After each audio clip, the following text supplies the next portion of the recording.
পিছানোর যে তারিখটা এখনো আমরা সিদ্ধান্তে আসতে পারিনি, ওটা সিদ্ধান্ত আমাদের মিটিং চলছে, আপনাদেরকে পরবর্তীতে জানিয়ে দেওয়া। রাকসু নির্বাচন 2025-এর ভোট কেন্দ্র হলগুলো থেকে একাডেমিক ভবনে স্থানান্তর করার সর্বসম্মত সিদ্ধান্ত গ্রহণ করেছি। 2 নম্বর, ছাত্রদের যে ভোটার লিস্ট আছে সেই ভোটার লিস্টে তাদের ছবি সংযুক্ত থাকবে নির্বাচন রিটার্নিং অফিসারের কাছে, এবং তারা তাদের নাম, হল, আইডি নাম্বার এবং ভোটার ছবি সহ তাদের সিগনেচার করার জায়গা থাকবে, সেখানে সিগনেচার করে তারা ব্যালট পেপার নিতে পারবে। 3 নম্বর সিদ্ধান্ত আমরা নিয়েছি যেটা মনোনয়নপত্র বিতরণ।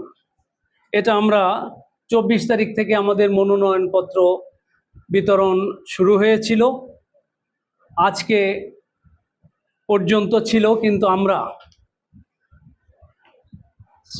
ছাত্রদের সকলের অন্তর্ভুক্তির কথা বিবেচনা করে আমরা এটাকে 31/8/2025 পর্যন্ত বর্ধিত করেছি। আমাদের পরবর্তী এই শিডিউলের পরবর্তী তারিখগুলো আপনাদের আগামীকাল আমরা জানিয়ে দিতে পারবো। আমাদের মিটিং চলছে, আমরা আবার মিটিংয়ে বসবো। মিটিংয়ে বসার পরে ইলেকশনের তারিখ এবং পরবর্তী অন্যান্য যে তারিখগুলো সেগুলো আপনাদেরকে জানিয়ে দিতে পারবো। সবাইকে অনেক অনেক ধন্যবাদ। হচ্ছে এবং সেই আলোচনার প্রেক্ষিতেই আমরা যে সিদ্ধান্ত পিছানোর যে তারিখটা এখনো আমরা সিদ্ধান্তে আসতে পারিনি, ওটা সিদ্ধান্ত আমাদের মিটিং চলছে, আপনাদেরকে পরবর্তীতে জানিয়ে দেওয়া। ধোঁয়াশার কোনো বিষয়ই নেই। আমাদের এই তারিখটা একটু পিছাবে, কারণ অনেকগুলো বিষয় আছে, সে বিষয়গুলো আমরা পরবর্তীতে আপনাদের জানাবো। যে তারিখটা ঘোষিত ছিল ওই তারিখটা আমরা একটু পিছিয়ে দিচ্ছি ছাত্রদের এবং অন্যান্য অনেকগুলো বিষয়ে, সেই বিষয়গুলো আমরা বলছি।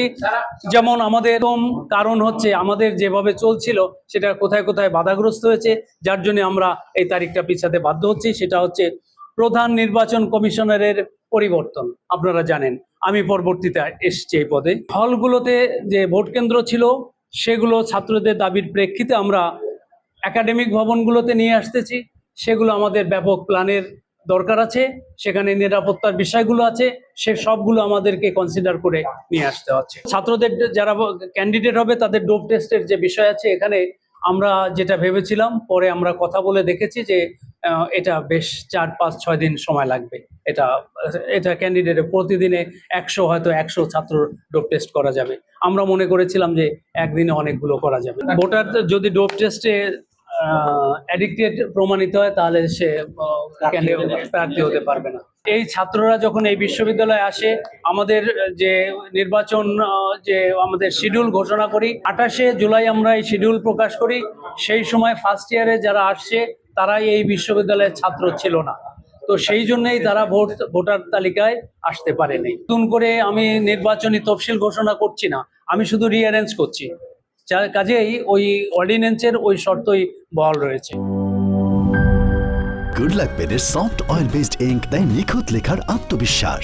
Good luck pen, make your lakh.